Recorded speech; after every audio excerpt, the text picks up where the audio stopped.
الحمد لله رب العالمين، والصلاة والسلام على أشرف المرسلين وعلى آله وأصحابه أجمعين. أما بعد، أيها الإخوة الكرام، نلتقي وإياكم في هذه الليلة المباركة، وليلتنا هذه هي الليلة 14 من شهر ذي الحجة لعام 40 و400 وألف للهجرة، الموافقة 14 من شهر أغسطس لعام 19 و2000. كعادتنا في ليلة الخميس نفتح كتاب الإمام البخاري رحمه الله تعالى في الأدب المفرد، وقد استفتحنا في الدرس السابق الباب 39 و100 الذي هو بعنوان باب البخل، وقرأنا منه الحديث الأول، وقد أسرعنا في ختمه لأن الوقت قد ضاق بنا، وأردت أن أزيدكم بعض المعلومات فيما يخص ترجمة عمرو بن الجموح، لأن الحديث السابق كما تذكرون كان في سؤال وجهه النبي صلى الله عليه وسلم إلى بني سلمة عن سيدهم، فقالوا سيدنا الجد بن قيس، على أننا نبخله، يعني على أننا نعتبره من البخلاء، نعده من البخلاء. فقال عليه الصلاة والسلام: وأي داء أدوى من البخل؟ بل سيدكم عمرو بن الجموح. ولم يكن مسلما بعد عندما ذكره النبي صلى الله عليه وسلم لقومه. وفي تمام الحديث ذكر لنا الراوي أن عمرو بن الجموح رضي الله عنه كان على أصنامهم في الجاهلية، فكان المكلف بالحفاظ على صنم قومهم وهو مناف، وكان يبقيه في بيته، وكان إذا خرج من بيته أمر أهله أن يحتفظوا على صنمه وصنم قومه، وكان أهله قد دخلوا الإسلام قبله ولم يخبروه بذلك، فعندما خرج من بيته أخذوا الصنم ورموا به في المزبلة بعد أن ربطوه بذيل جثة كلب.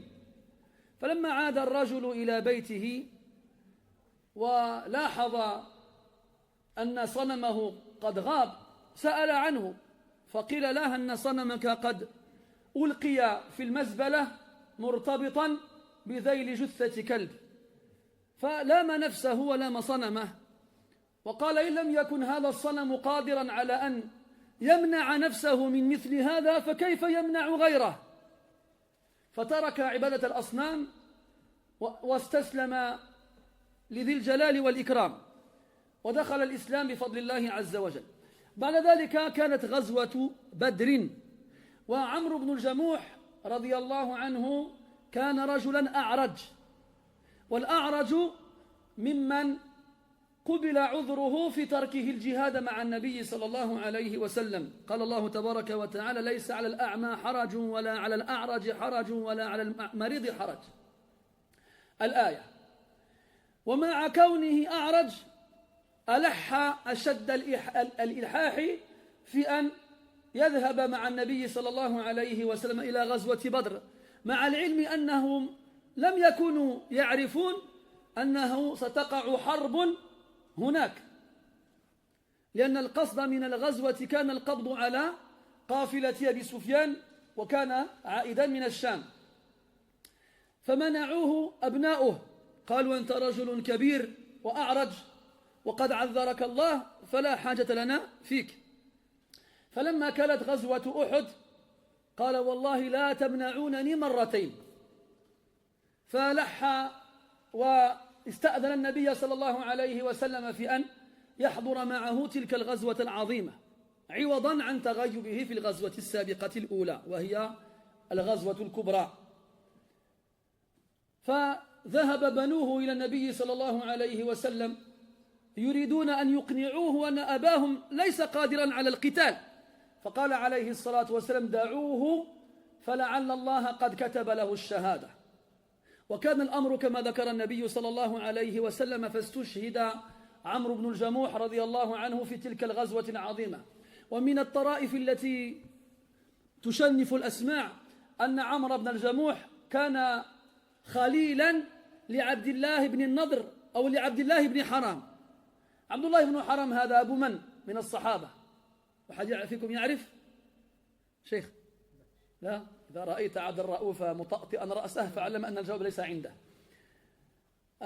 عبد الله بن حرام هذا أبو جابر، فلما تقول جابر بن عبد الله فعبد الله هذا عبد الله بن حرام، فلذلك تقول رضي الله عنهما، لأن جابرا وأباه كان من المسلمين. فكان عمرو بن الجموح وعبد الله بن حرام رضي الله عنهما أخلاء أصدقاء لا يكاد يفارق أحدهما الآخر، وهذا في حياتهما. وشهد أحدا كلاهما، واستشهد كذلك كلاهما. وأمر النبي صلى الله عليه وسلم أن يدفنا في قبر واحد، لأن المسلمين يبقون إخوة حتى بعد الممات وحتى في القبور، مع العلم أن الظروف التي كانت في غزوة أحد يعني ليست كغيرها، لأن مع كثرة الموتى أمر النبي صلى الله عليه وسلم أن يدفن الشهداء في حفرة واحدة، ليس كلهم في حفرة واحدة، لكن كانوا يدفنون مجموعين في حفر مختلفة لكثرتهم. وكذلك مما يذكر مما ذكره المؤرخون في كتبهم أنه وقع سيل عظيم 46 سنة بعد غزوة أحد، فأخرجت الماء جثث الشهداء.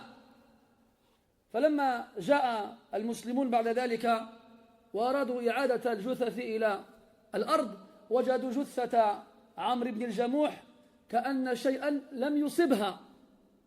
لا عندي جوج، عندي 3 قاعد، أنا نعطيك باش أنت تعطيني، أنا نعطيك. بارك الله فيك. فوجدوا جثته لم تتغير، يكاد الدم يسيل من جرحه ويفوح ريح المسك منه. فرضي الله عن صحابة رسول الله صلى الله عليه وسلم، ورضي عمن ترضى عنهم، ولعن من لعنهم. والله أنا دائما استغرب غاية الاستغراب في أن يوجد في هذه الأمة من ينتسب إليها ويلعن الصحابة رضي الله عنهم.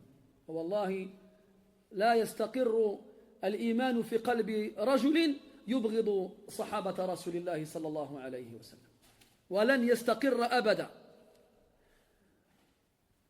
La semaine dernière, je n'ai pas fait l'introduction française comme Mazel.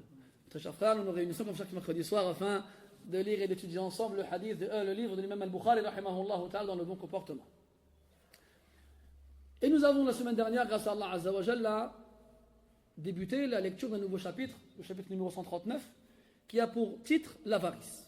Après qu'on ait vu un chapitre sur la générosité et un autre sur la différence qu'il existe dans le bon comportement chez une personne lorsqu'elle s'est instruite dans sa religion et lorsqu'elle ne l'est pas.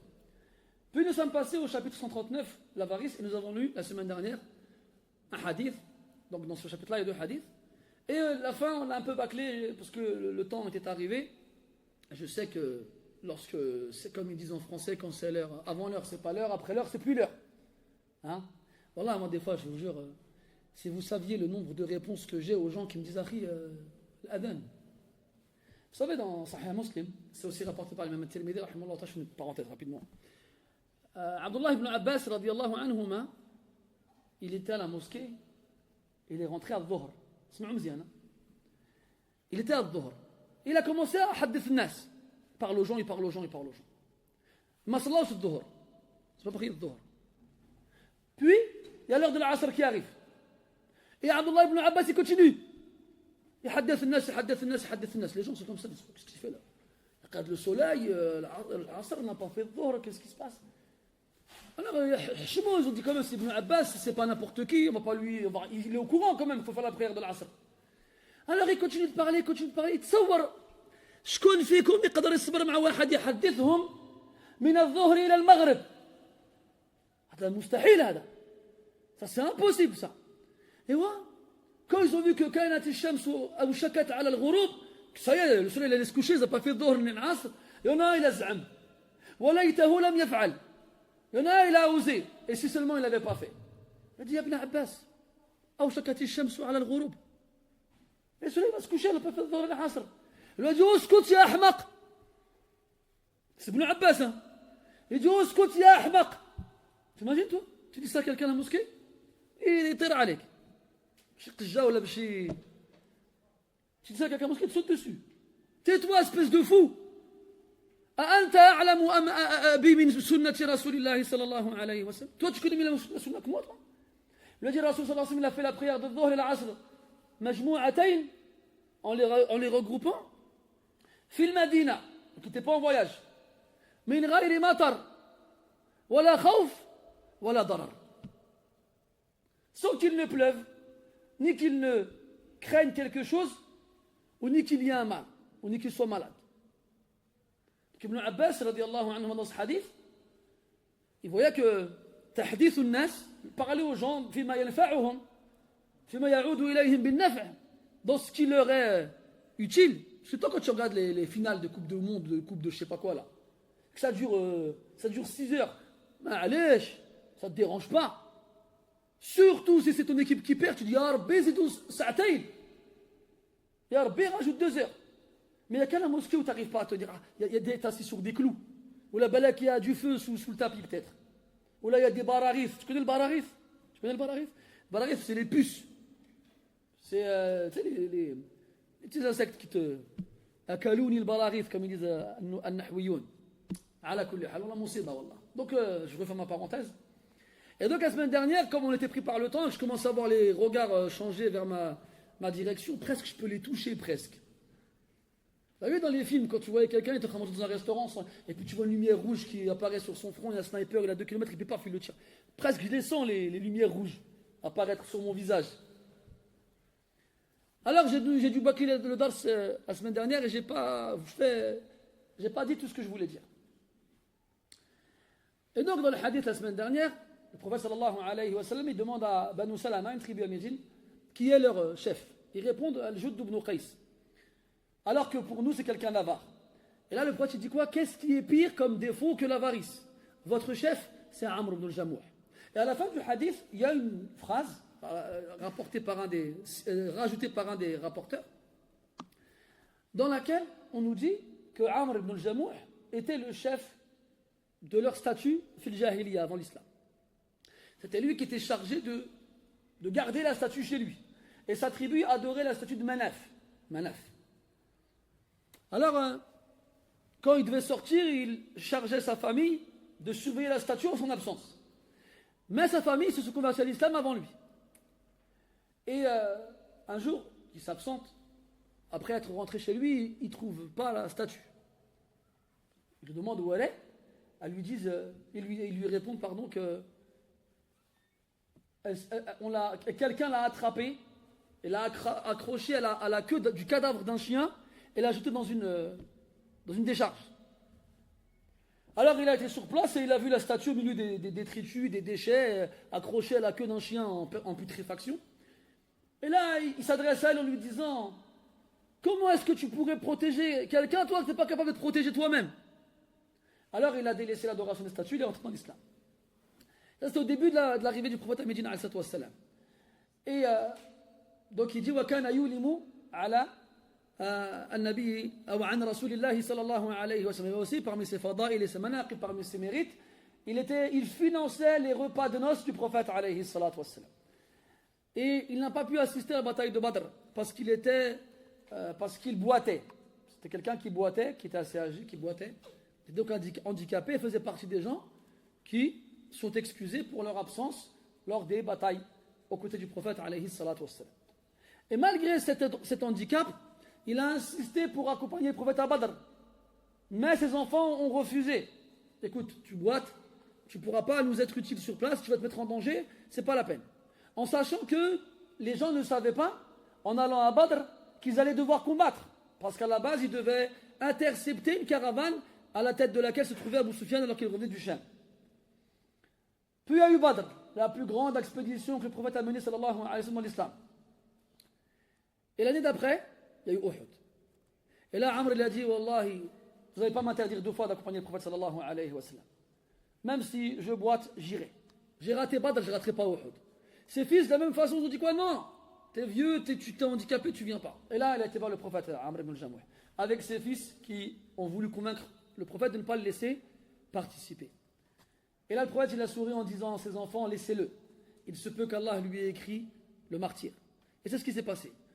Pendant la bataille, Amr ibn al-Jamuh a été blessé grièvement et il est mort sur le champ de bataille et ainsi a obtenu le rang de martyr. Et parmi les choses qu'il est bon d'évoquer, c'est que Amr ibn al-Jamuh était le meilleur ami d'un autre compagnon qui s'appelle Abdullah ibn Haram. Et Abdullah ibn Haram, c'est le père de Jabir ibn Abdillah. D'ailleurs, ce qui est intéressant, c'est que le hadith qui nous parle de l'histoire de Amr ibn al-Jamuh, il est rapporté par Jabir ibn Abdillah. Comme qui diraient certains, coïncidence, je ne crois pas. Ala kulli hal, donc, Abdullah ibn Haram était le meilleur ami de Amr ibn al-Jamuh. Et ici-bas, ils se sont convertis à l'islam tous les deux et ne se quittaient quasiment jamais, comme c'est le cas des meilleurs amis. Alors, à la bataille de Uhud, eh bien, Amr ibn al-Jamuh et Abdullah ibn Haram, tous les deux, moururent et donc furent élevés au rang de martyrs. Et le prophète sallallahu alayhi wa sallam, après la bataille de Uhud, il y avait beaucoup de morts. Alors il a demandé aux compagnons d'enterrer plusieurs corps dans le même trou. Il y avait beaucoup de morts et il ne pouvait pas offrir une sépulture à chaque dépouille. Alors on enterrait plusieurs personnes, des fois 2, des fois 3 dans le même trou. Et quand Rasoul il a vu les victimes et qu'il a vu Amr ibn Jamuh avec Abdullah ibn Haram, il a demandé à ce qu'on les enterre ensemble. Comme ça, ils étaient ensemble ici-bas, et bien ils le resteront aussi dans la tombe. Et aussi parmi les anecdotes particulières que les historiens rapportent, c'est que 46 ans après la bataille de Uhud, eh bien, il y a eu une grande inondation à Médine. Une inondation qui a fait sortir les corps de la terre. Donc les corps des victimes de la bataille de Uhud. Et lorsque les musulmans, après l'inondation, sont venus pour réenterrer les corps, eh bien, ils ont trouvé le corps de Amr ibn Jamuh et d'autres compagnons du prophète sallam intact. Après 46 ans, le corps n'a pas été mangé par la terre, ni par les vers. Il est resté intact. Le sang coulait toujours des blessures et sentait l'odeur du musc. Qu'Allah soit satisfait des compagnons du prophète sallallahu alayhi wa sallam et qu'il soit satisfait de ceux qui les aiment et les prennent comme exemple et comme modèle. Et qu'ils maudissent ceux qui les maudissent. Ceux qui les maudissent, pardon. Et moi, à chaque fois que je lis les histoires des compagnons, radiyallahu anhum, je me rappelle qu'il y a des gens qui s'affilient, qui s'apparentent à l'islam, qui te disent on est des musulmans. Ils n'ont rien de l'islam, mais ils se disent on est des musulmans. Et leur dîn à eux, c'est détester les compagnons du prophète sallallahu alayhi wa sallam. Hatta Ibn al-Mubarak al-Awza'i, salaf, il disait en général, quand on demande aux juifs qui sont les meilleurs hommes après Moussa, ils répondent ceux qui étaient avec Moussa alayhi salam. Quand on demande aux chrétiens qui sont les meilleurs hommes après Isa alayhi salam, ils répondent les apôtres, ceux qui étaient avec Isa alayhi salam. Et quand on demande aux Rawafid qui sont les pires des hommes, ils te répondent ceux qui étaient avec le prophète sallallahu alayhi wa sallam. Wallah, ajib hada. Ajib. Alors qu'Allah dit dans le Coran, en parlant des Sahaba radiyallahu anhum wa radu anhu, il dit wa kullan wa'ada Allahu al-husna fa in amanu bimithli ma amantum bihi faqad ihtadaw wa yattabi' ghayra sabili al-mu'minin السابقون الأولون من المهاجرين والأنصار والذين اتبعوهم بإحسان. C'est qui ceux-là alors? Qui sont-ils? Qui sont-ils? ولا حول ولا قوة إلا بالله. على كل حال. On passe au hadith suivant, le hadith 297. قال رحمه الله تعالى حدثنا محمد بن سلام أو محمد بن سلام. حضرت أنت؟ ها؟ أنت حضرت في المرة الأولى، ما حضرتش في المرة الثانية. ذكرنا خلاف المحدثين في ضبط نسب هذا الرجل على قولين بتخفيف اللام وتشديدها. قلت في الأول أن الأقرب هو التخفيف محمد بن سلام، ثم عدت إلى ما ذكره العلماء في هذه المسألة فملت إلى القول الآخر وهو التشديد، محمد بن سلام. وهذا يذكرنا بقول أبي حنيفة رحمه الله وغيره من السلف: لا تأخذوا عنا فإن نقول بالشيء اليوم ونقول بخلافه غدا. وطبعا هذا كان عندما كانوا أحياء، أما بعد مماتهم فلم يتغير آراؤهم على خلاف ما فهمه بعض من لم يوفق في فهمه. فإن الأئمة رحمهم الله تعالى صحيح أنهم كانوا يقولون بالقول اليوم ويتراجعون عنه الغد، لكن بعد مماتهم وبعدما استتب الأمر واستقر القول فهذا القول لا ينبغي أن يستأنس به. طيب، قال حدثنا محمد بن سلام قال حدثنا هشيم عن عبد الملك بن عمير قال حدثنا وراد كاتب المغيرة، والمغيرة هنا المغيرة بن شعبة رضي الله عنه، قال كتب معاوية وهو معاوية بن أبي سفيان رضي الله عنهما إلى المغيرة بن شعبة أن اكتب، ويجوز في هذا قراءتان: أن اكتب بضم النون وبكسرها، والكسرة في لغة قريش أشهر وتسمى بالكسرة العارضة، ووضعت لمنع التقاء الساكنين لأن همزة الوصل ساكنة كما تعلم، أليس كذلك؟ أن اكتب. وفي القرآن برواية الإمام نافع المدني رضي الله رحمه الله تعالى بالضم، فاللغتان صحيحتان: أن اكتب أو أن اكتب إلي بشيء سمعته من رسول الله صلى الله عليه وسلم. هذا طلب من معاوية ابن أبي سفيان، ويظهر والله تعالى أعلم أن هذا كان عندما تولى الخلافة، وكان قد أمر المغيرة بن شعبة على الكوفة إن لم تخني ذاكرتي، فبعث معاوية إلى المغيرة رسالة فحواها: اكتب إلي بشيء سمعته من رسول الله صلى الله عليه وسلم. فرضي الله عن الصحابة الكرام،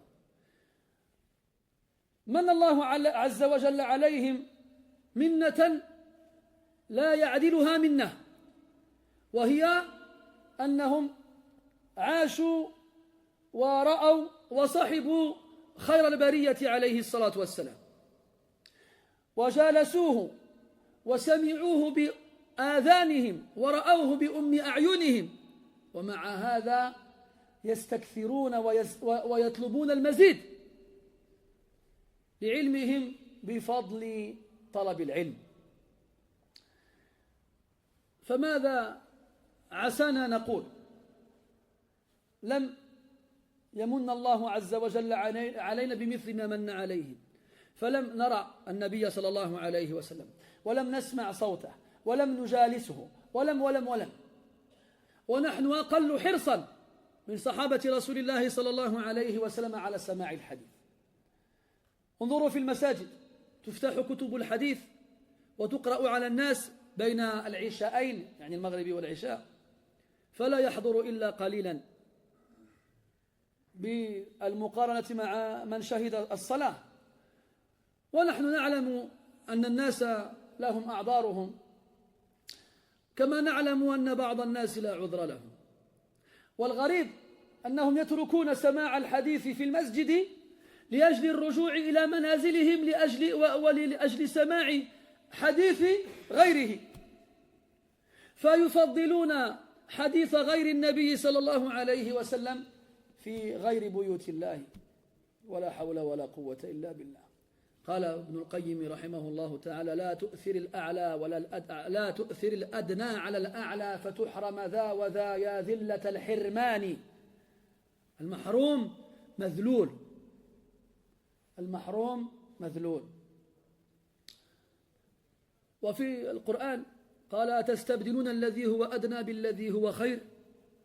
على كل حال، فهذا معاوية رضي الله عنه وهو خليفة المسلمين آنذاك، مشغول بأمور شتى، يدير دولة حدودها في أقصى المشرق والمغرب، ومع هذا يشتاق إلى معرفة حديث رسول الله صلى الله عليه وسلم، لأنك بسماع الحديث تجد قلبك يحيا، وإذا امتلأ قلبك بمحبة سماع حديث غير الله أو غير النبي صلى الله عليه وسلم فاعلم أن قلبك في طريق الموت إن لم يكن قد مات. ولا حول ولا قوة إلا بالله. وقد ذكر الذهبي رحمه الله تعالى في ترجمة وكيع بن الجراح رحمه الله تعالى في السير أنه قال: لا ينبل الرجل من أصحاب الحديث حتى يكتب الحديث عمن هو فوقه وعمن هو مثله وعمن هو دونه، مما يدلك على حرص وعناية الناس بسماع الحديث وكتابته. لا ينبل الرجل من أصحاب الحديث حتى يكتب الحديث عمن هو فوقه، هذا أمر ظاهر معروف، وعمن هو مثله، وهذا يسمى في المصطلح برواية الأقران، أن يحدث الرجل عن صاحبه ولا يحدث عن شيخه.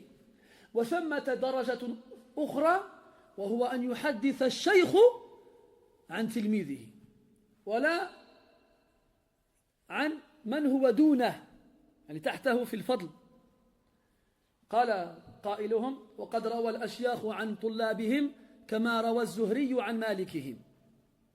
وسبحان الله مما يتعجب منه أن الزهري محمد بن الشهاب رحمه الله تعالى الشيخ من شيوخ الإمام مالك رحمة الله على الجميع حدث عن مالك وهو تلميذه، ومالك رحمه الله تعالى حدث عن عبد الله بن وهب وهو تلميذه أيضا. وهذا يدل على أن العلماء لم يكونوا ينظروا إلى مرتبة من يأخذون عنه الحديث إذا كان السند عاليا، وطبعا توفرت في الراوي شروط القبول. واليوم قد يكره الرجل أن يجلس مع من هو دونه في العمر، لا نقول في الفضل، في العمر، مع أن العلم ليس قضية عمر ولا سن، وإنما العلم فضل من الله تعالى يؤتيه من يشاء، ومن يؤت الحكمة فقد أوتي خيرا كثيرا. فلا تأنف أن تجالس من هو أعلم منك وإن كان أصغر منك سنا، وإن كان أصغر منك سنا. طيب، dans le hadith suivant, le 297, on avance petit à petit, même s'il ne me reste plus qu'une demi-heure, on va y arriver Inch'Allah. Muawiyah ibn Abi Sufyan radiyallahu anhu, ou anhuma. Anhuma, pourquoi? Parce que lui et son père sont des compagnons. Donc lorsque le compagnon et son père est un compagnon aussi, on dit radiyallahu anhuma, comme Jabir ibn Abdullah, Abdullah ibn Umar, Abdurrahman ibn Abi Bakr, Abdullah ibn Amr ibn As, Abdullah ibn Zubayr, إلى آخره. Muawiyah ibn Abi Sufyan et les autres. Wallah mes frères, des fois vous pouvez vous dire que c'est dur de retenir tous les noms. C'est pas dur. Il y a deux choses qui permettent de retenir les noms. La première, c'est de connaître les gens dont on parle, connaître ces gens-là. La deuxième, c'est de connaître les liens de parenté qu'il y a entre les compagnons. Et il y en a beaucoup. Il y en a beaucoup. Quand on les connaît, ça y est, la toile, elle se forme. T'as vu, des fois, je te dis, hey, t'as vu Qaddour? Qui Qaddour? Mais c'est Qaddour, le frère Khadouj. Qui Khadouj? Mais c'est Khadouj, bint l'Akhor. Ah, et chaque fois qu'on fait des liens, ça y est, tu te rappelles. Il n'y a pas de différence. Je dis Qaddour et Khadouj parce que c'est des noms démodés. On manque des Qaddour dans la salle. Hein? Ala kulli hal. Donc ça, ce qui permet de retenir les noms, c'est de connaître les personnes dont on parle et de savoir les liens qui les unissent. Alors, Muawiyah ibn Abi Sufyan, radiyallahu anhuma, comme vous le savez, était calife des musulmans après que Al-Hassan ibn Ali ait abdiqué, après la mort de son père Ali ibn Abi Talib, radiyallahu anil jami'. Il était donc devenu calife des musulmans vers la première trentaine après la mort du prophète sallallahu alayhi wa sallam. Et donc, calife, ce n'est pas une mince affaire, c'est-à-dire gérer une communauté dont les frontières s'étendent de l'extrême-orient à l'extrême-occident. Ce n'est pas rien. Et malgré cela, Muawiyah radiyallahu anhu, qui était un compagnon du prophète sallallahu alayhi wa sallam, qui a eu l'extrême privilège de voir le prophète, de s'asseoir avec lui, de l'entendre parler, de l'accompagner, même si on sait que Muawiyah radiyallahu anhu s'est converti après la conquête de la Mecque. Il s'est converti après la conquête de la Mecque, soit après la 7e année de l'Hégire, entre laquelle et la mort du prophète, il n'y avait que 3 ans à peu près. Mais il le connaissait avant déjà. Et en tant que musulman, il l'a accompagné pendant 3 ans. Et Muawiyah radiyallahu anhu, donc, a eu ce privilège-là exceptionnel d'accompagner le prophète alayhi salatu wassalam. Un privilège à côté duquel aucun privilège n'est comparable. C'est-à-dire que celui qui a vu le prophète est forcément meilleur que celui qui ne l'a pas vu. Quand je dis pas vu, qui n'a pas vécu avec lui. Forcément. On disait martabatu suhba, c'est-à-dire le degré de la compagnie, le fait d'accompagner le prophète sallallahu alayhi wa sallam, elle est propre aux compagnons radiyallahu anhum et personne ne peut les égaler. Personne. Il disait de Abdullah ibn Mubarak rahimahullah ta'ala, par exemple, pour citer son exemple, que dans l'ilm et dans le fadl et dans l'ibada, il était au même niveau que les compagnons. Et que certains disaient que la seule chose dans laquelle beaucoup de compagnons, pas tous, ont dépassé Ibn Mubarak, c'est d'avoir été avec le prophète sallallahu alayhi wa sallam. Mais ça suffit. Yakfi. Ça suffit. Donc ils ont ce privilège-là. Imagine-toi, le matin tu te réveilles, tu entends la voix de Bilal en train de faire l'adhan. Alors, tu te lèves, tu fais tes ablutions, tu fais quelques raka'at avant le fajr, avant que Abdullah ibn Maktoum fasse à son tour l'adhan de le fajr, le ka'a as-sadiq. Puis tu te diriges à la mosquée, tu fais raka'atay al fajr, et tu attends que le prophète arrive, et il arrive, il rentre. Et tu le vois. Puis il dit Yaqim as-salah, ils font la prière, que le prophète entend réciter le Coran. Et après la prière, après il se retourne vers eux, il les regarde, il leur pose des questions. Il est où Foulan? Il est malade, venez on va le voir. Et puis ils vont avec lui. Ou bien, il y a quelqu'un qui s'est marié, il nous invite, venez. Et ils vont avec lui. Puis ils mangent avec lui, s'assoient avec lui, ils parlent avec lui, ils le voient. Le soir, avant de se coucher, ils se disent que demain matin, je vais le revoir. Et ils passent leur journée entière avec lui. Ils ne peuvent pas le quitter. Ils sont trop accrochés à lui. Enfin, on ne le sera jamais assez. Trop dans le sens contemporain du terme, pas dans le sens péjoratif. Comme quand tu dis j'aime trop un tel. Alors, le prophète il meurt sans cela. Et eux, la tristesse qu'ils ont ressentie à la mort du prophète, elle n'est pas comme la nôtre, qui soi-disant sommes tristes de ne pas l'avoir vu. Je dis bien soi-disant parce que farq bayna ad-di'aya wal haqiqa. Il y a une différence entre la prétention et la réalité. On est en train de dire oui, le prophète, on aurait bien voulu le voir, on aurait si, on est triste, ouais, c'est ça. Ouais, c'est ça. Bref, alors, Muawiyah, des années plus tard, il est occupé, il est calife. On lui dit tous les jours, ton armée, un tel, elle est dans tel pays. Ou bien dans telle ville, il se passe telle chose. Ou bien tel gouverneur que tu as mis dans tel endroit, il a fait telle chose. Il a akhiri. Il est occupé. Et pourtant, dans son occupation, Muawiyah yashtaq. Ça lui manque la parole du prophète. Et il a resté 3 ans en tant que musulman avec le prophète. Donc il y a beaucoup de hadiths qu'il ne connaît pas.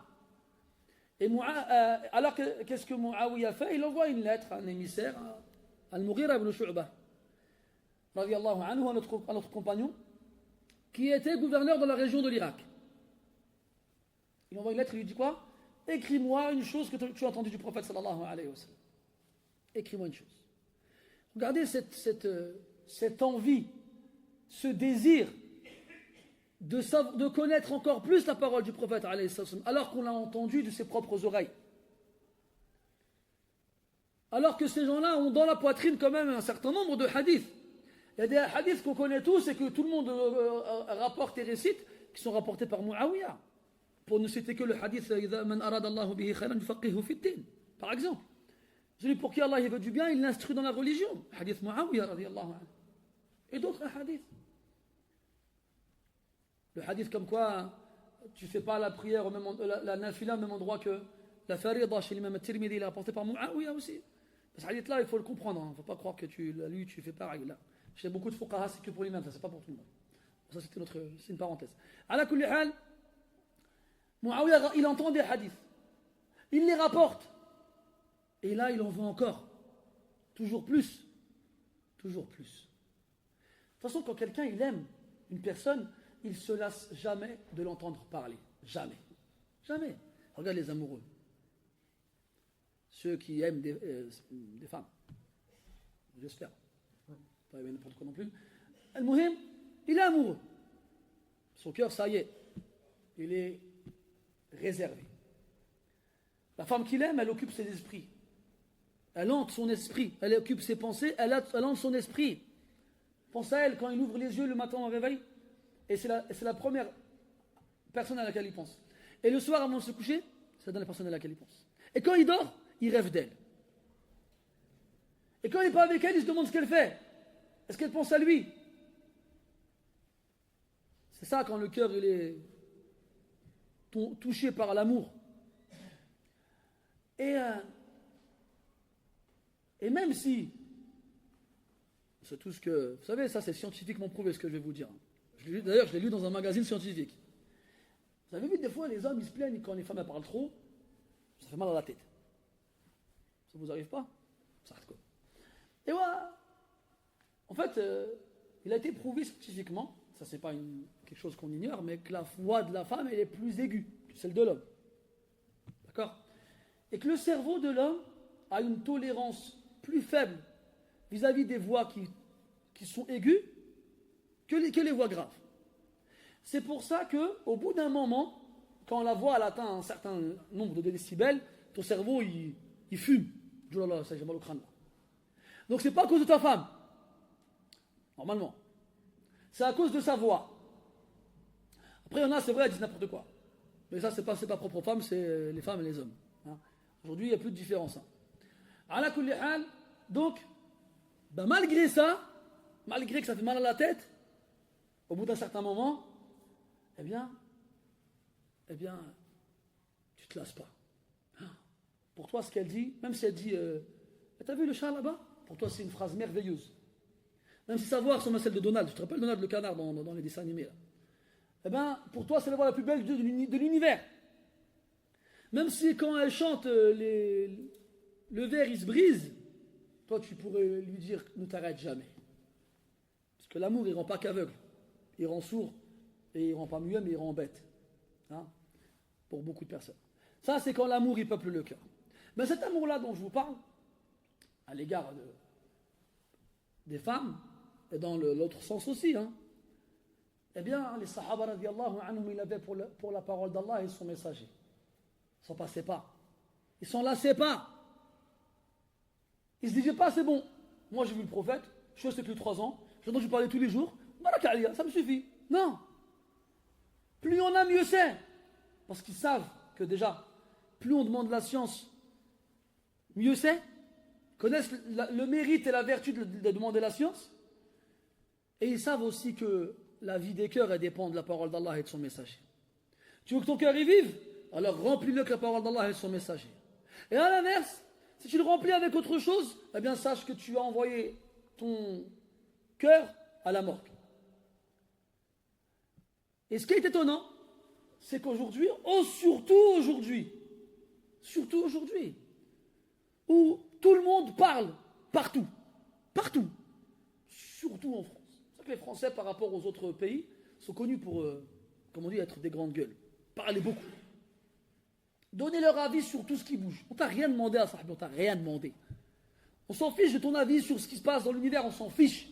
T'es qui toi pour donner ton avis, pour que ton avis il ait de l'importance? C'est qui? T'es qui? Mouhim. Alors, aujourd'hui, tout le monde parle, et beaucoup disent des bêtises, et on n'entend pas beaucoup la parole d'Allah et de son message. C'est donc à ce moment-là que le musulman, il en a encore plus besoin, parce que son cœur, il est attaqué de toutes parts. Par les paroles de tout le monde et n'importe qui. Alors, c'est comme je lisais, on m'a envoyé un tweet d'une femme qui vit au Québec. Alors, écoutez bien la phrase, elle est marrante. Elle dit, je suis musulman, mais je suis contre le voile, contre la charia, contre le jihad, et contre le... je ne sais plus quoi encore. Je dis, t'es pas musulman en fait. Tu n'es pas musulman. Il faut arrêter. Qu'est-ce qui te reste encore, quoi? C'est-à-dire que, et quand toi tu dis une chose comme ça, non mais Harry, il ne faut pas juger, tu ne sais pas ce qu'elle a dans le cœur. Je ne sais pas ce qu'elle a dans le cœur, je sais ce qu'elle a sur la langue. Voilà, Ajib, je suis contre ça, je suis contre ça, je suis contre ça, qu'est-ce que tu veux alors? Qu'est-ce que tu veux? Tu es contre quoi? Tu es contre le Coran? Donc ces gens-là, ils se permettent de donner leurs opinions sur tout et n'importe quoi. Et toi, quand tu as le malheur de dire, oh, non, enlève la première phrase et mets ce que tu veux après. Je suis contre le pain, je suis contre les oiseaux, je suis contre les chats. On s'en fiche, t'es contre quoi? On t'a pas demandé ton avis en fait. T'as rien demandé. Ala kulli hal. Alors, c'est bien aujourd'hui que les gens ont besoin de la parole d'Allah et de son message. C'est bien aujourd'hui. Une époque, mes frères, où les gens n'apprennent plus le Coran. Enfin, ça, c'est qu'en France. Alhamdulillah. Quand on va dans nos pays, il y en a nous, pays des musulmans, on voit tous les jours des vidéos de mosquées où on voit des petits enfants, des garçons, des filles apprendre le Coran. Et ça fait chaud au cœur, alhamdulillah. On se dit ouf, heureusement qu'ils sont là, eux.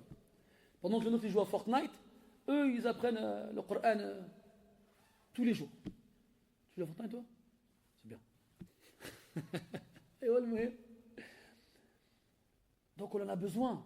Et ce qui fait de la peine, c'est que dans les rares mosquées, parce que c'est devenu rare aujourd'hui, dans lesquelles on trouve quelques rescapés qui ouvrent les livres de hadith et qui lisent aux musulmans la parole du prophète sallallahu alayhi wa sallam, eh bien on voit que ceux qui restent sont beaucoup moins nombreux que ceux qui ont assisté à la prière. Après, il y en a qui sont excusés. Hein. Je n'incrimine personne, je n'accuse personne. Mais je sais qu'il y en a, ils rentrent chez eux, ils allument la télé, ils regardent la télé. Donc ça veut dire que tu préfères écouter la parole d'un commentateur sportif, ou bien d'un présentateur des informations, ou bien d'un acteur, ou bien d'un chanteur. Chez toi, qu'écouter la parole d'Allah et de son messager dans la maison d'Allah subhanahu wa ta'ala. Et là c'est grave. Là tu comprends la parole d'Ibn Qayyim rahimahullah ta'ala lorsqu'il dit ne préfère pas l'inférieur au supérieur, parce qu'à la fin tu seras privé des deux et tu goûteras à l'humiliation de la privation. Parce que le privé, il est humilié. Tu sais, quand on va prendre un exemple avec les enfants, quand on le prive de console. Alors les enfants aujourd'hui ils ont des consoles portables, puis ils se voient dehors avec leur console portable, ils sont 10, et toi t'arrives, le petit il arrive, il a les mains dans les poches, et ses amis ils ont tous leur console. Et lui, ta console elle est où? On m'a privé de console. Ah l'abid, comme on dit, je tes doigts maintenant. Alors eux ils sortent leur console, ils jouent, et lui il est comme ça, il les regarde. Il est mahroum, il est madloul. Il est privé, il est humilié parmi les autres parce qu'il n'a pas, eux ils ont. La privation est une humiliation. Et dans le Coran, allez-vous remplacer ce qui est moins bien parce que ce qui est meilleur par ce qui est moins bien? Wala hawla wala quwwata illa billah. Vous savez, tous les ans à l'Aïd, on sait tous que la khutbah, donc on n'a pas l'obligation d'y assister. On ne fait pas de reproche à ceux qui se lèvent et qui partent. Mais moi, tous les ans, quand je monte sur le minbar pour faire la khutbah un jour de l'Aïd, et je vois les gens se lever et partir, je me pose la question. Si c'était comme ça les vendredis aussi. C'est-à-dire qu'on fait la prière d'abord et la khutbah après. Et que tu n'as pas l'obligation de rester. Je ne crois pas qu'il y aurait beaucoup de monde qui resterait. Wallahu ta'ala a'lam. Ala kulli hal. Donc ça c'est les sahaba radiyallahu anhum. Ils sont là et ils ont entendu le prophète, ils l'ont vu et ils connaissent sa parole et ils veulent en savoir plus. Sa parole, elle leur manque, elle leur manque. Yarhamukallah. Et nous, qu'est-ce qu'on devrait dire? On a encore plus besoin de cette parole-là. On a encore plus besoin. Mais ça ne nous intéresse pas. On préfère faire autre chose. On va boire un thé, entre le Maghreb et l'Isha, on va boire un café. On a fait l'Eid là, une petite brochette, un petit steak, pourquoi pas? Ala kulli hal. Et d'ailleurs, chez les savants du hadith, dans les premières générations de l'islam, ce qu'on appelait Ashabul hadith, Ahlul hadith. Pourquoi les appelait ainsi? Parce qu'ils faisaient opposition à ceux qu'on appelait Ahlul ra'i. Yani les gens qui préféraient réfléchir que s'appuyer sur les textes. Même s'ils s'appuyaient sur les textes. Et Si vous voulez la différence entre les deux, c'est que Ashab al-Hadith, ils prenaient le hadith fi zahirihi, en apparence, et ils l'appliquaient. Je ne cherchais pas à comprendre. On l'applique et puis c'est tout. D'autres leur ramenaient le hadith, ils disaient, oui, mais on veut comprendre pourquoi. Donc il y avait deux groupes. Ahlul Ra'i et Ahlul al-Hadith. Les gens du hadith et les gens du Ra'i, de la raison. Alors, Waqi' ibn al-Jarrah, rahimahullah ta'ala, qui faisait partie des savants du hadith, dans les premières générations, il disait, la personne chez les gens du hadith n'atteindra l'intelligence que lorsqu'elle aura écrit le hadith de celui qui est au-dessus d'elle, et de celui qui est à son niveau, et de celui qui est en dessous d'elle. Parce que vous savez, chez les savants du hadith, celui qui rapporte le hadith à l'autre, il est son shir. Il est son shir, khalas. Même si tu as rapporté un harf, c'est ton shir. Asbaha shaykhak fi hada al-harfi. Il doit ton shir dans ce harf-là. Alors, les savants du hadith avant, il y avait l'alim, il y avait l'imam, il y avait ses tullab. Les tullab, ils s'asseyaient, ils écoutaient, ils écrivaient. Ça n'allait pas plus loin. Mais il arrivait qu'on ait des élèves du même shir qui se rapportent les hadiths entre eux. Mathalan, Abdel Raouf, il était en vacances. C'était que les vacances. Et ouais, il s'est donc absenté pendant 2 semaines. Et il a raté donc les cours pendant ce temps-là. Quoique aujourd'hui, on les suit sur Internet. Bon, supposons qu'il ne les a pas suivis sur Internet. Eh bien, il va voir ceux qui étaient présents et il leur demande qu'est-ce que le cheikh vous a dit pendant ce temps-là. Alors si un lui dit حدثنا الشيخ أن شيخه حدثه أن شيخ شيخه حدثه إلى آخره. Et à ce moment-là, il rapportera le hadith de son qarin, c'est-à-dire de son camarade de classe. Et ça, c'est un degré spécial dans la science du hadith. Et on a un 3e degré, c'est lorsque c'est le shir qui rapporte le hadith de son élève. Ça arrivait à l'époque de l'imam Malik, rahimahullah ta'ala, dans les deux sens. Ça veut dire que son professeur, Mohammed ibn Shihab al-Zuhri, rahmatullahi alayh, eh bien, il a rapporté des hadiths de l'imam Malik. Et l'imam Malik, rahimahullah ta'ala, il a rapporté des hadiths de Abdullah ibn Wahb, qui était aussi un de ses élèves. Donc les gens avant n'avaient pas de mal à rapporter le hadith, à prendre la science de ceux qui leur étaient inférieurs en rang, bien sûr, on parle en rang. Chose qui aujourd'hui est très différente. En plus de voir un très grand manque de science chez les gens, eh bien, on trouve des gens qui justifient leur absence dans les cours parce que le professeur, eh ben, il est plus jeune que toi. Oh, mais attends, moi j'ai 50 ans, il en a 40 lui. Mais la baisse, il a 40 ans, la baisse. Qu'est-ce qu'on doit dire alors qu'elle a 25 ans? Quand il a 20 ans. Il y en a qui ont 20 ans, et tabarakallah, Allah, il leur a donné une science que d'autres n'ont pas. Et la science, Allah, il la donne à qui il veut. Comme il la reprend à qui il veut. Alors, ce n'est pas une question d'âge. C'est une question de science. Et quand on dit être en dessous, c'est dans le rang, c'est des professeurs-élèves, pas dans l'âge. Pas dans l'âge. Combien de fois on a entendu de certaines personnes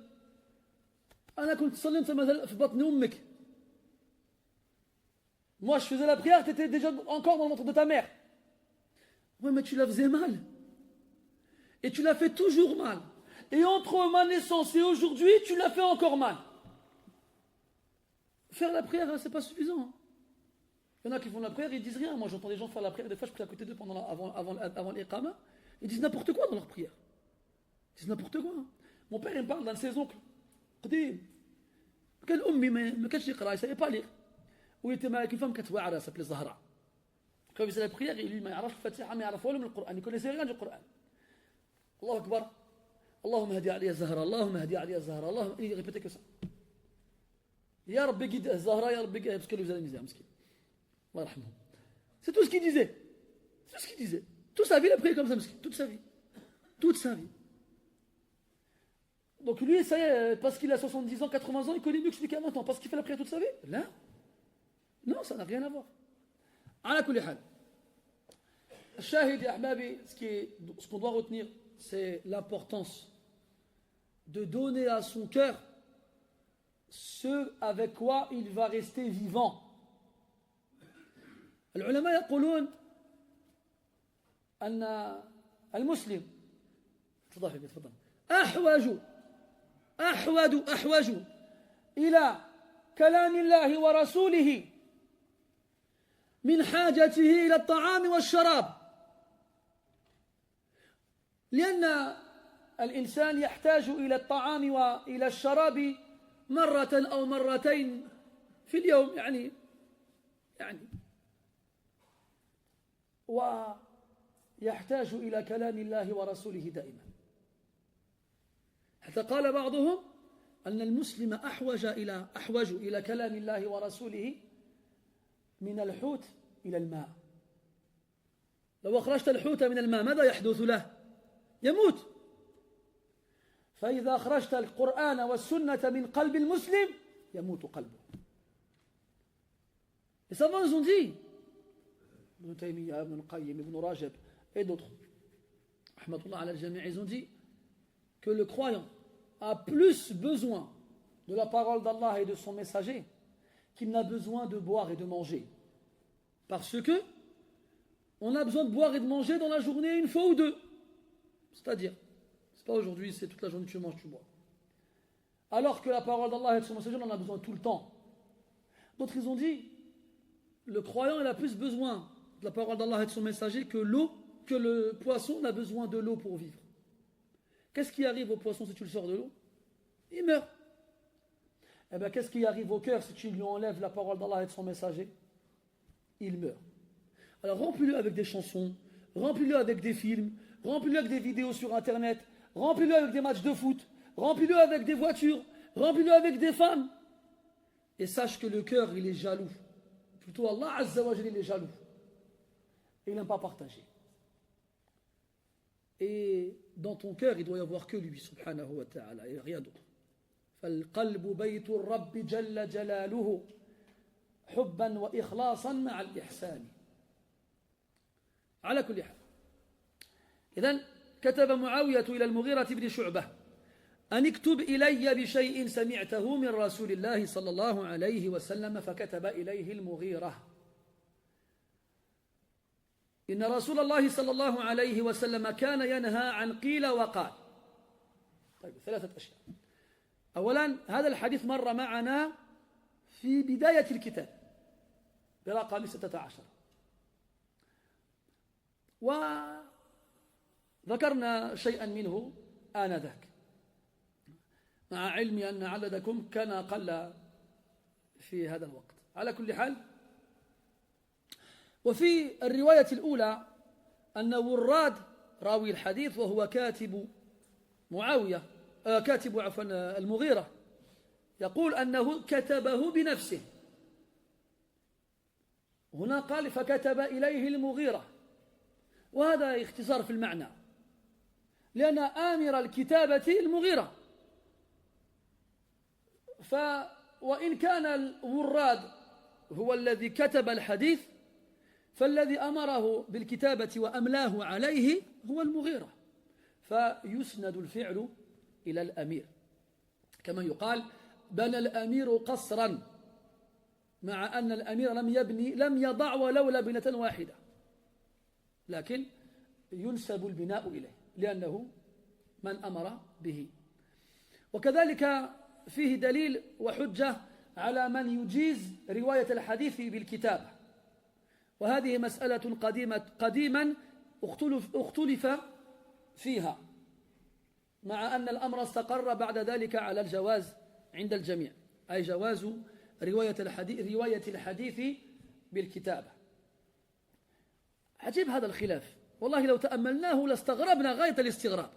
يختلفون في جواز رواية الحديث بالكتابة، مع أن الكتابة في الأصل أثبت من الذاكرة، ومع هذا وجد في العلماء من لم يقبل رواية الحديث إذا كانت مكتوبة. لماذا؟ لأنهم يلزمون الناس بالحفظ، وكذلك الحفظ أثر على السماع، مع أن الكتابة لا تستلزم السماع، فقد يكتب الراوي الحديث من غير أن يكون قد سمعه من شيخه،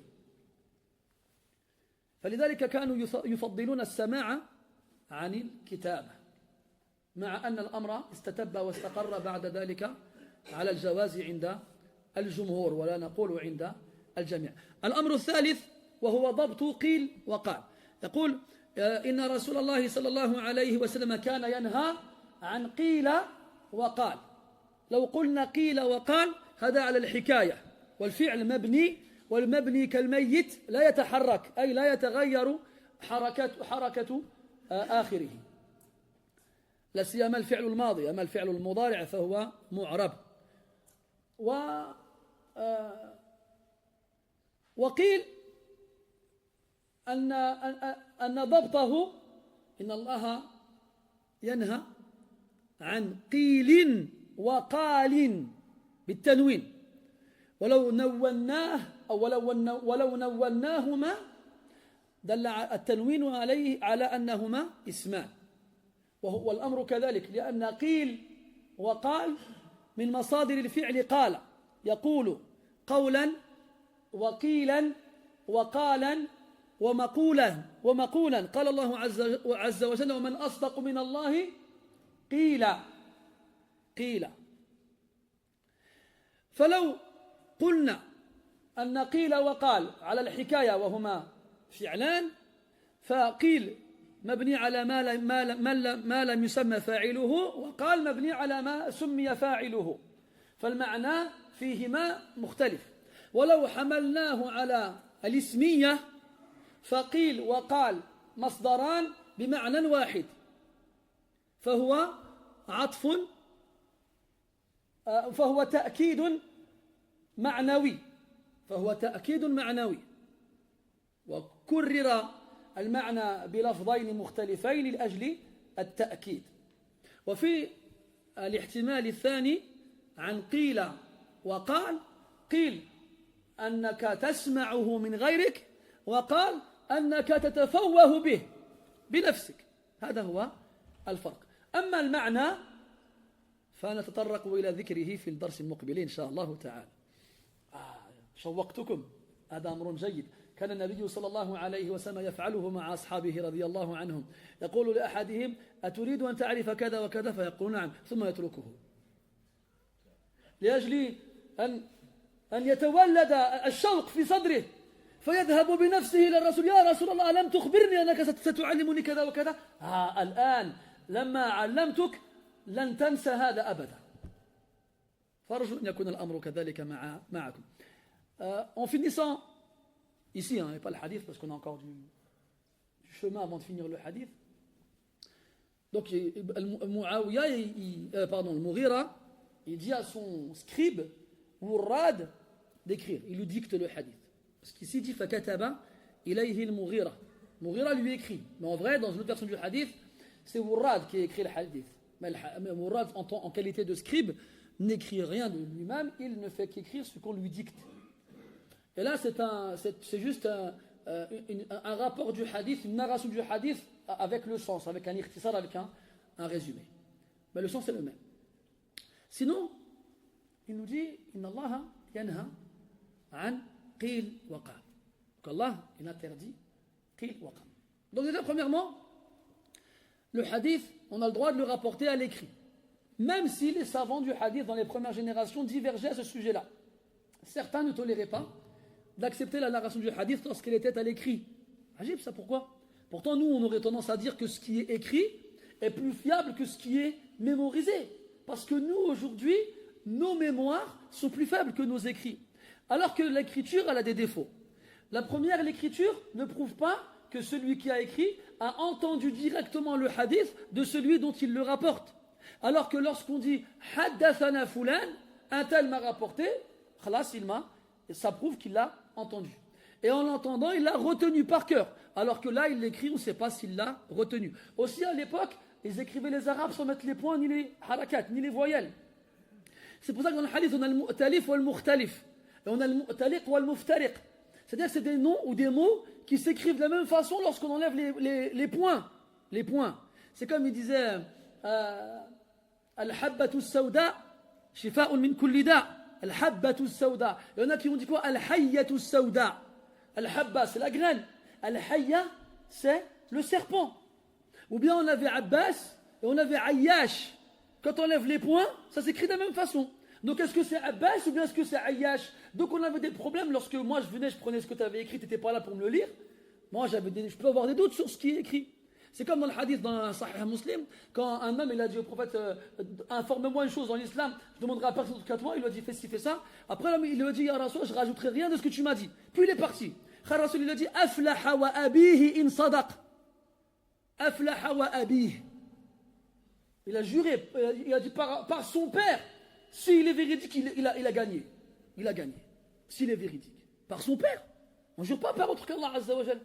Alors il y en a qui ont dit en fait c'est pas wa abihi, c'est wallah. Parce que quand tu prends wa abihi, et t'enlèves la hamza, et t'enlèves le ba, et t'enlèves le ya, bah ça écrit wallah. Même si c'est qawli les marjouh. Ala kulli hal, donc dans l'écriture il y a des défauts. Alors que dans la mémorisation il n'y en a pas. Il y en a moins.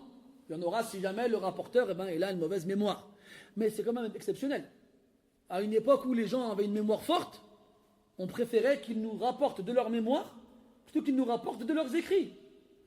Aujourd'hui, nous on a une mémoire forte, nous on écrit. Afikum katib? La ara fikum katiba. Est-ce qu'il y a parmi vous quelqu'un qui écrit? Là. Si je vous pose la semaine prochaine une question sur l'homme dont j'ai parlé au début du cours. Non, la semaine prochaine, pourquoi la semaine prochaine? Comment il s'appelle? Hein? Personne s'en souvient? Tu t'en souviens? أحسنت فتح الله عليك يا رب يبارك في هذا الرجل. قولوا امين مالكم ما تقولوا امين. ما عندكمش الحمد. على كل حال. Voilà, vous vous rendez compte? Parce que, bon, en même temps, je vous parle beaucoup, je dis beaucoup de choses, mais il ne faut pas tout avaler. Il faut essayer de retenir les points les plus importants. Donc, Al-Kitaba al-Hadith, à la base, c'était quelque chose qui était sujet à divergence chez les savants, même si par la suite, les savants l'ont accepté et tout le monde n'y voyait, plus personne n'y voyait de mal. Du moins, en grande majorité. La deuxième, c'est Inna Allah kataba naha an qil wa qal. Bon, qil wa qal ici, bon là, c'est un point de vue purement linguistique. Comment on va lire? Est-ce qu'on va dire qila wa qal ou bien qilin wa qalin? Et je vais expliquer la différence le cours prochain, Inch'Allah ta'ala. Là, j'espère avoir fait naître en vous l'envie de savoir la suite. Comme tu as vu comment ils nous ont eu avec les séries aujourd'hui? Tu regardes un épisode, tu arrives à la fin, et l'homme, il ouvre une porte, il fait après, il dit à suivre. Après, tu dis mais qu'est-ce qu'il a vu? Après, tu dis non, je veux voir l'autre épisode. Alors, l'autre épisode, tu ouvres la porte et tu vois un chat en train de manger un steak. Puis l'épisode est fini, à la fin, et il lui dit tu sais c'est qui ton père? C'est à suivre. Il faut toujours ça. Pour que tu regardes tous les épisodes, les uns après les autres. Ça, c'est un style, il existe depuis longtemps. Le prophète, il le faisait, sallallahu alayhi wa sallam. Il disait à ses compagnons, radiyallahu anhum, est-ce que tu veux savoir ça? Il disait oui. Après, il ne lui disait pas. Il attendait un peu, parce que ce compagnon, il ne tient plus. Comme ça, et là, tu m'as dit que tu me dirais ça. Ah, maintenant, je peux te le dire. Parce que là, tu peux être sûr qu'il n'oubliera pas. Ben, j'espère que ça marche avec nous aussi. Parce que ça marche avec vos séries, non? أسأل الله تبارك وتعالى أن يشرح صدورنا وأن يزيدنا إيمانا وعلما وأن يجعلنا من الصادقين. سبحانك اللهم وبحمدك أشهد أن لا إله إلا أنت نستغفرك ونتوب إليك وصلى الله على نبينا محمد وعلى آله وأصحابه أجمعين والحمد لله رب العالمين وبارك الله فيك.